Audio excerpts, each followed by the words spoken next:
Hello and welcome. Today I've got Ellie on the bed with me. She's sleeping and she looks so peaceful. Today I'm going to be talking about what perfectionism looks like in my life. I have been a perfectionist for as long as I can remember.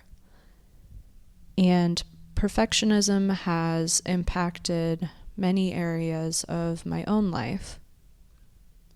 And I want to talk about what that perfectionism looks like in my life. I will dive into different areas of my life that perfectionism has impacted. And then finally, I'll share tips on how I actually deal with my perfectionism, or at least try to. It's still a work in progress. The first area I want to talk about is perfectionism in school. School is where I first remember becoming a perfectionist. To me, this looked like an obsession with taking the hardest classes and getting straight A's. This obsession with getting straight A's and doing well in school started, I would say, in elementary school. My perfectionism definitely increased as I got into middle school, and I would say my peak perfectionism happened in high school. High school is definitely where I noticed it the most, and I'll definitely talk about that. But first, I will talk about my perfectionism in elementary school and how that kind of started. I remember in elementary school, in about fourth grade, I think it was, there was this program that I learned about, which was called the GATE program, GATE. That acronym stood for Gifted and Talented Education. And basically, these classes were supposed to be a little bit harder, and it would make it a little bit easier in middle school to get into honors classes. That's why the GATE program was really appealing. It was just setting you up for taking harder classes in middle school in the future. In order to get into this GATE program, you actually needed to take a test to get into it. I remember going to the local middle school to take the test. I went in as a fourth grader. I sat in a room and they put the test in front of me. At the time, it was all on paper and I had to use a pencil or pen and all of that. I don't remember exactly what was on the test, but I remember feeling like it was the biggest deal in the world. I really wanted to get into this GATE program. I really wanted to pass this test because I really thought that it was going to set me up for success. And I thought that was the only way that I could be successful, was if I got into this GATE program and if I took hard classes. I remember this test was extremely difficult and I had a very hard time while taking it. I also felt extremely anxious once I completed the test because I needed to wait for the results in order to find out if I got into this GATE program. It must have been a couple weeks or months, I don't remember, but I finally got the result back and I found out that I had failed. Because I had failed the test, this meant that I could not take the GATE program classes in elementary school. And I remember this really devastating me at the time. I felt like a complete failure. I wanted to be this perfect student and take the hardest classes, even at a young age.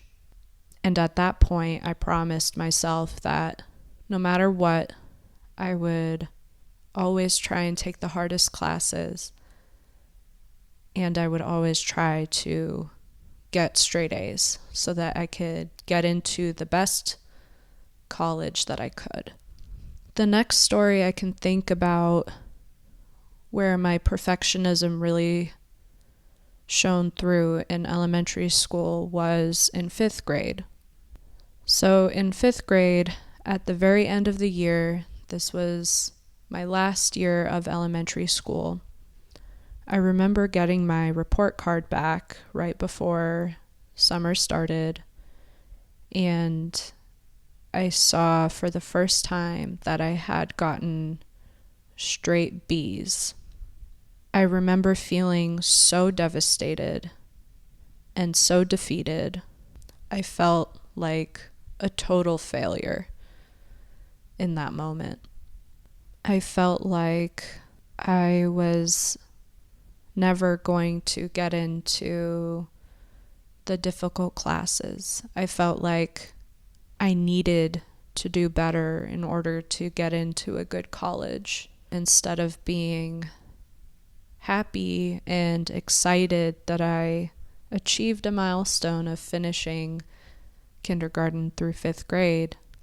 I felt really sad and really upset with myself and really ashamed that I had not gotten straight A's and was not the best student in my class.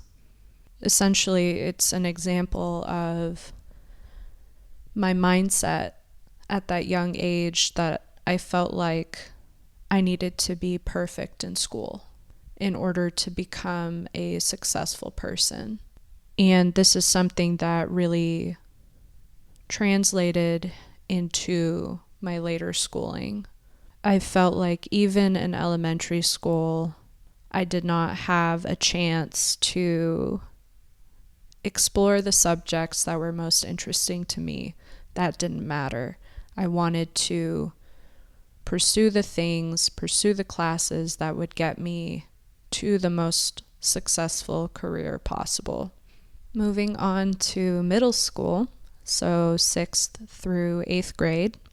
During middle school, I took every honors class I possibly could. I also became extremely obsessed with getting a 4.0 GPA, or straight A's. I became obsessed with this because I found out that at the end of 8th grade, any student that got straight A's through middle school would get this 4.0 GPA award, and I became obsessed with that. That is all I wanted. I wanted straight A's. I wanted to be recognized as being the perfect student. I almost never missed school. I went to school even when I was feeling sick. I studied as hard as I could. I did not spend time with my friends. I spent time isolating myself and spent all of my time studying as much as possible. Basically, in middle school, when you're supposed to be exploring who you are and exploring what kind of passions you have, I spent that time not being a kid or not transitioning into being a teenager. I spent all of my time pretty much by myself, either studying or taking extra classes or doing summer school, because I thought that's what I needed to do in order to become the perfect student and then in turn become a successful person.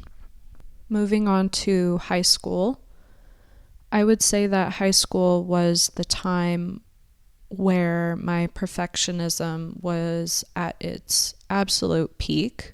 This perfectionism looked like me taking every possible AP or advanced placement class that I could. I took a total of 8 AP classes in the 4 years of high school. And I took AP classes that were absolutely not interesting to me at all, but I still took them because I knew it would boost my GPA above a 4.0.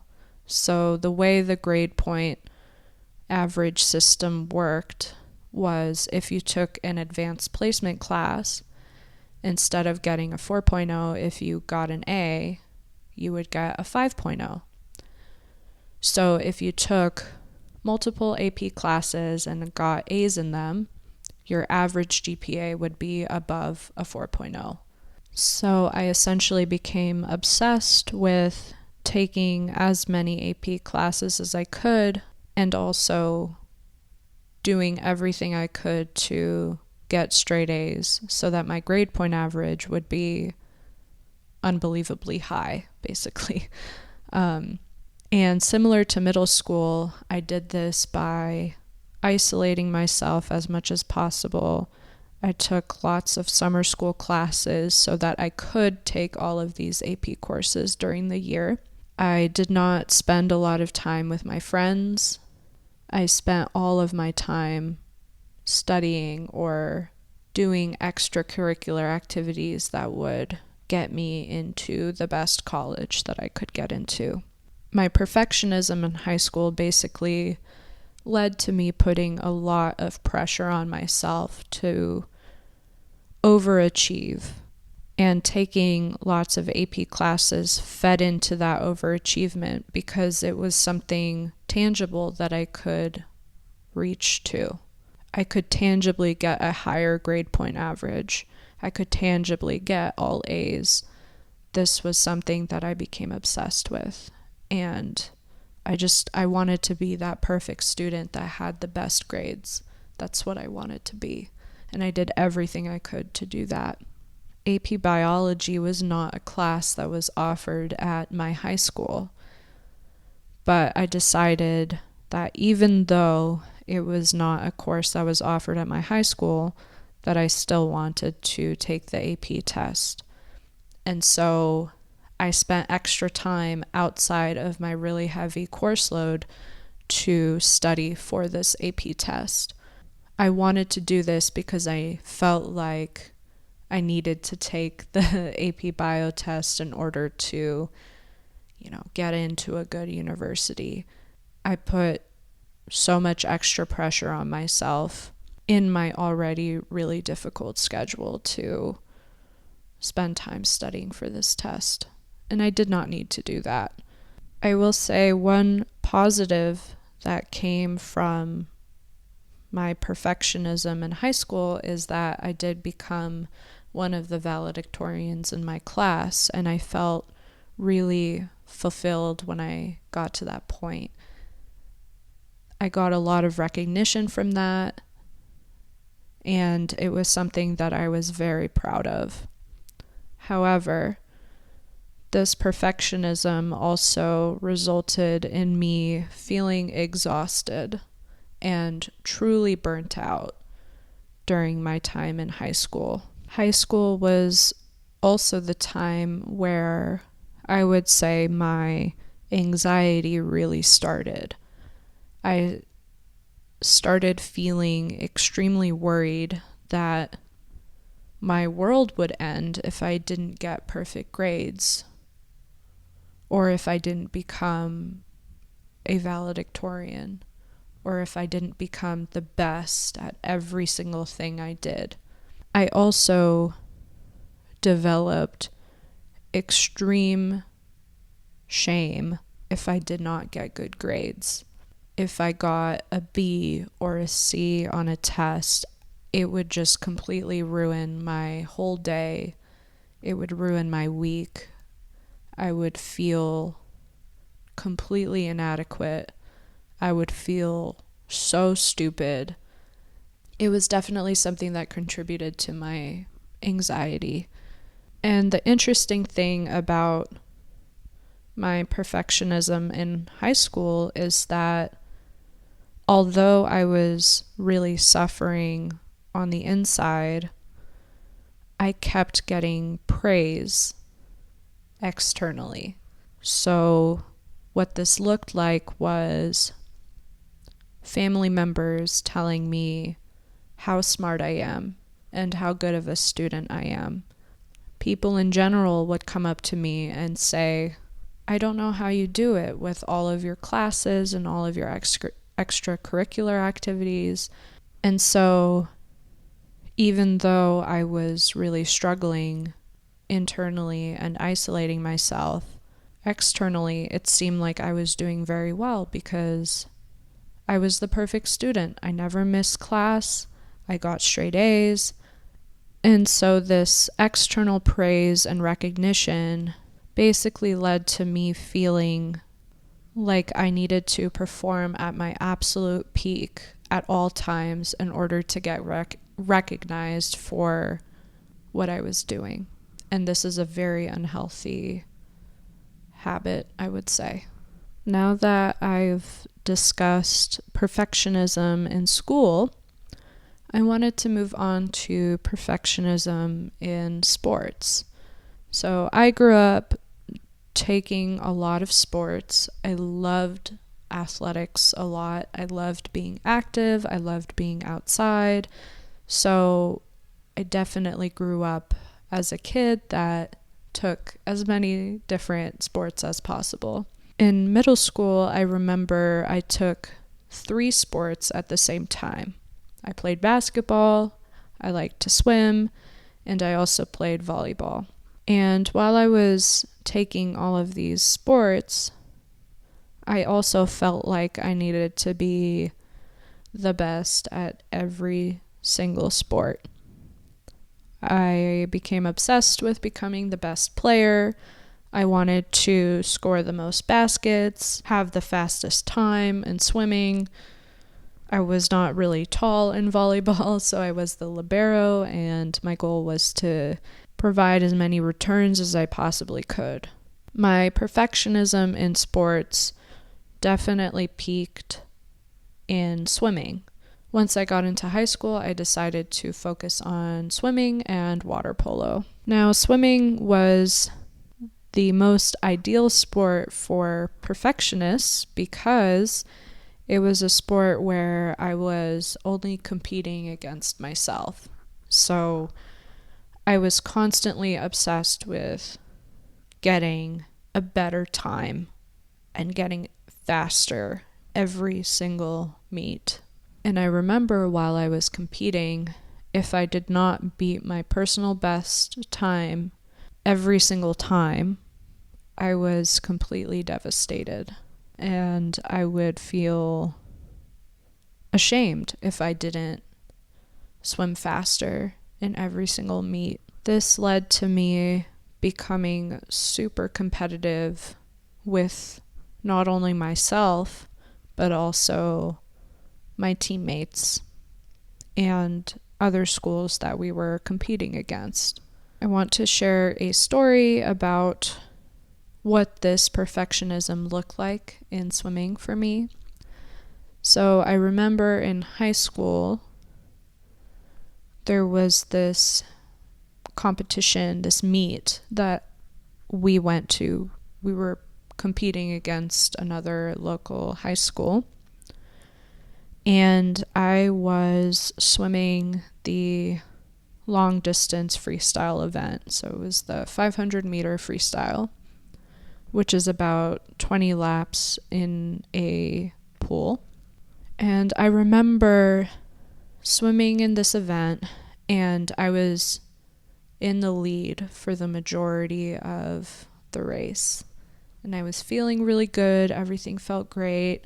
I felt like, oh, I'm going to win this race. I know I'm going to win it. I'm ahead. Nobody is going to catch up to me.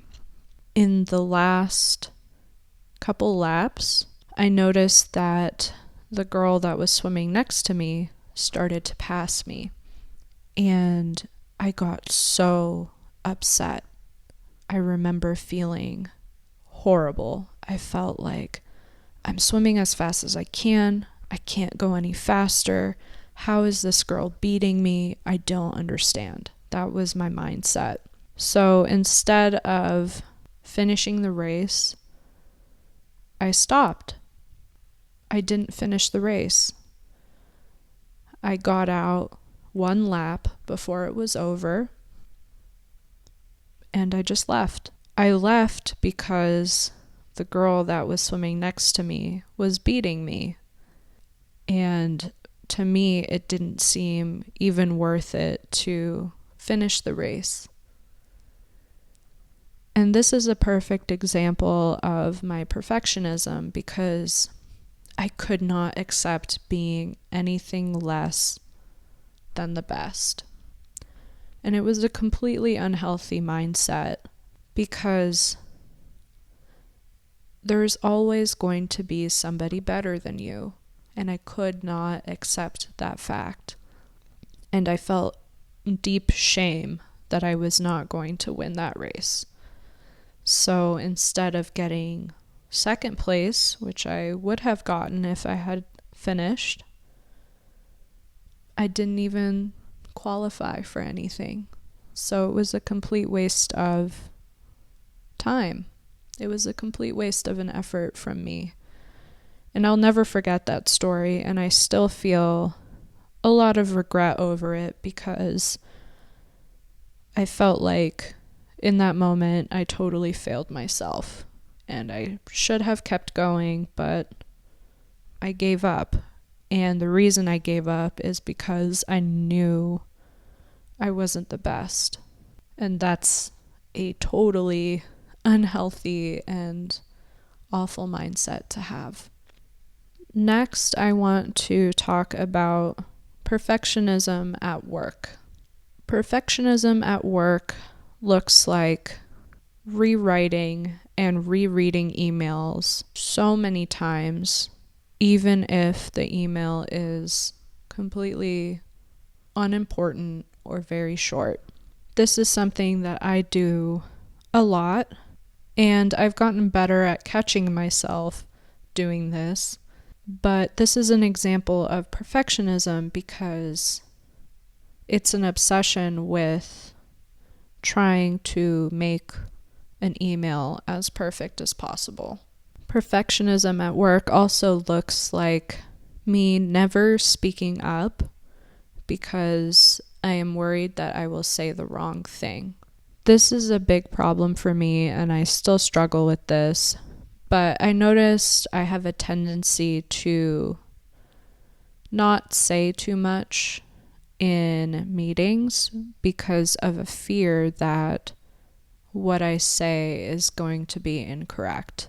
This is a problem because the whole purpose of working on a team is to discover different ideas and speak up when you have an idea that somebody else might not have brought up. Because you never know. Other people might be thinking the same thing, but everybody's just not saying anything about it. So it just is not a productive way to work. Another way my perfectionism shows up at work is that I have a tendency to get caught up in very insignificant details, and I end up spending way too much time working on figuring out how to make everything perfect, even things that are insignificant or don't really matter as much. So this is just a big waste of time. Perfectionism at work also looks like me constantly questioning myself and relying on other coworkers for affirmation that I'm making the right decision or that I'm doing the right thing. This results in me not being able to make decisions because I'm scared of making the wrong one. This is a true example of perfectionism because I'm trying to prevent myself from doing anything incorrectly, which is completely unrealistic because at work and in life, we should be able to make mistakes.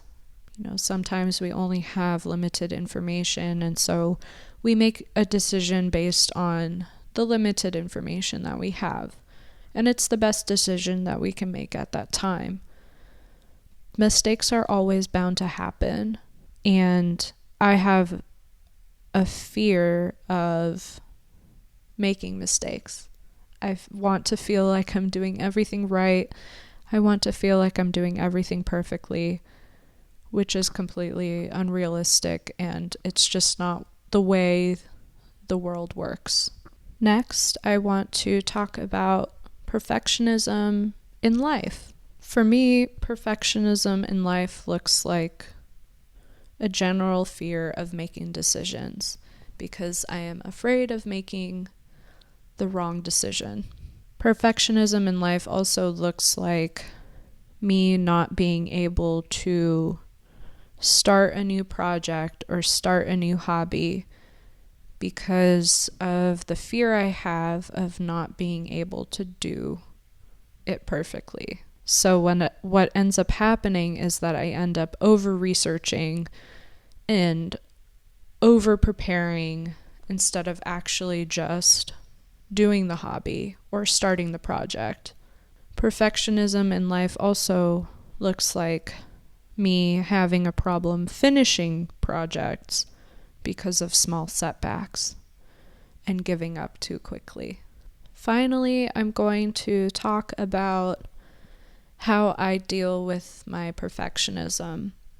I've put a lot of work into figuring out how to deal with my perfectionism and try to move past it. And I found that these tips have been really helpful.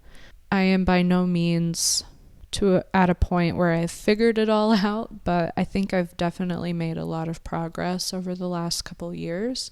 So the first thing I do with dealing with my perfectionism is that there's always this little voice in my head that's telling me I'm not doing anything well enough or I'm not doing it good enough. And this voice used to really bother me.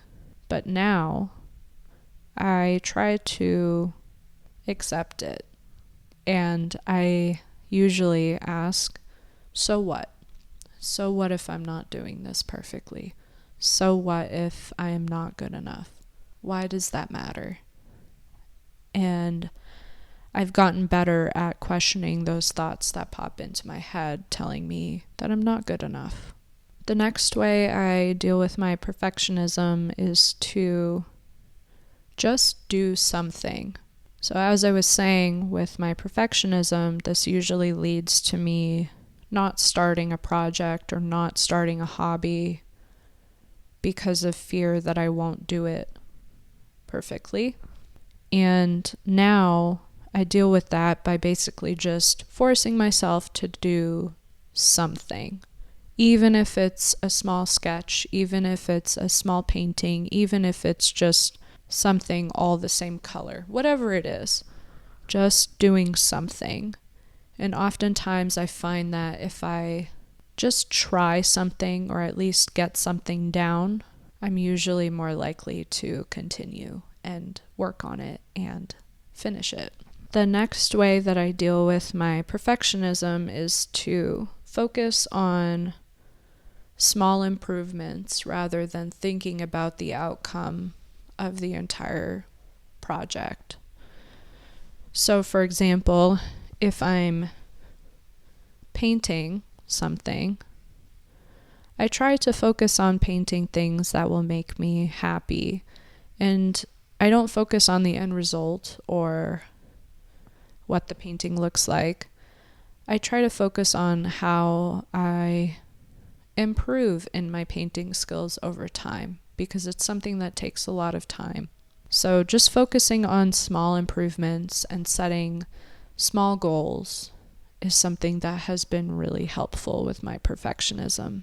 The next way I deal with my perfectionism is really learning to accept that I am not the best, and that's okay. So one of the biggest pieces of my perfectionism was wanting to be the absolute best in everything that I try. And this is just not feasible. It it's not possible to be the best. There's always going to be somebody better than you. And so this is something that I've really tried to internalize and repeat to myself as much as possible. The next way that I deal with my perfectionism is to do my best to celebrate small wins and small losses. So by celebrating small wins, again, it goes back to the concept of creating smaller goals, creating smaller improvements, and being happy with those little improvements. Celebrating losses is also important because sometimes it's just better to find humor in making a mistake. And so, like, let's say you are baking something and it just turns out completely wrong. Everything goes wrong with whatever you're baking. The dessert just doesn't look right. It looks kind of wonky. Being able to celebrate and laugh at that and learn from it, that's a way that I like to deal with my perfectionism. I always think of the Great British Baking Show with this example. So what I find in that show is that a lot of the bakers that are on the show, whenever they make a mistake, a lot of them try to make light of the mistake or laugh at it. And I think that's a really great way to deal with perfectionism. And it's something that I've been trying to do more of as well. And then the final way I deal with my perfectionism is to really practice finding confidence in myself and my abilities and accepting where I'm at.